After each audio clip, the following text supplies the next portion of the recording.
I have some thoughts for you after hauling my off-the-track thoroughbred to a covered arena for work today.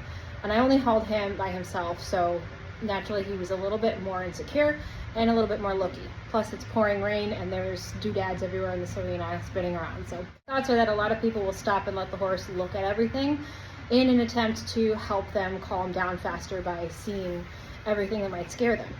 And this is a well-intentioned, but I think misguided way of providing no structure for the horse in which to calm down. You really don't need to let them look at everything. And the way that I think of it is, if you were on an airplane and you're a fearful flyer and you are sitting next to somebody who is not anxious flying, but you're like looking at the window and you're like, did you see that? And the person next to you is like, whoa, what is that? Let's look at it. And then you're like, well, what was that bump? And the person next to you is like, yeah, let's listen. And pretty soon you're actually going to start to get more worked up. You're not going to get calmer. You're not going to get more relaxed because you feel like you're being listened to. You're in fact being guided into more anxiety. Your hypervigilance is being boosted. What you really need is to sit next to somebody who's can guide you away from hypervigilance into a focus, into a structured focus. And I don't mean to say don't ever let your horse look at anything and make them go past whatever scares them. What I mean is get them into a state of calm through guidance. Maybe you take them away from the spooky end of the arena, but you put them onto a 20-meter circle or a serpentine and you bring them back into rhythm, alignment, tempo, and let your aids and your guidance give them a blanket of security. And this is quite a sensitive horse.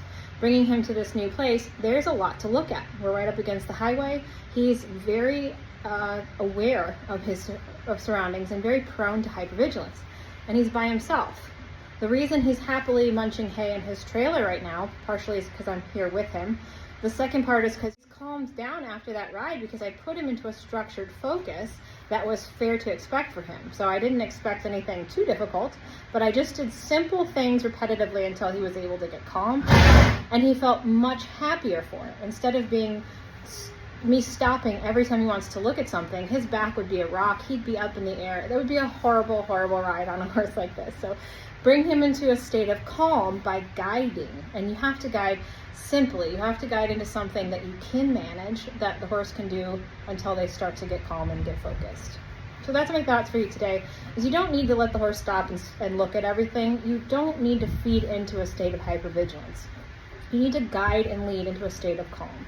So certainly it's good to be aware of what your horse is afraid of. It's good to notice what your horse sees, but it's not good to feed into that state of anxiety and step away from leading them to where you leave them all alone looking at all these things. It doesn't make them feel safer, it makes them feel left alone. So again, think of my airplane analogy. It's feeding into that state rather than taking away from it. Lead your horse to calm. Leadership is not a dirty word. Leadership requires discipline, it requires awareness, and it requires that you be the state of calm that you bring the horse into. It's not dictatorship.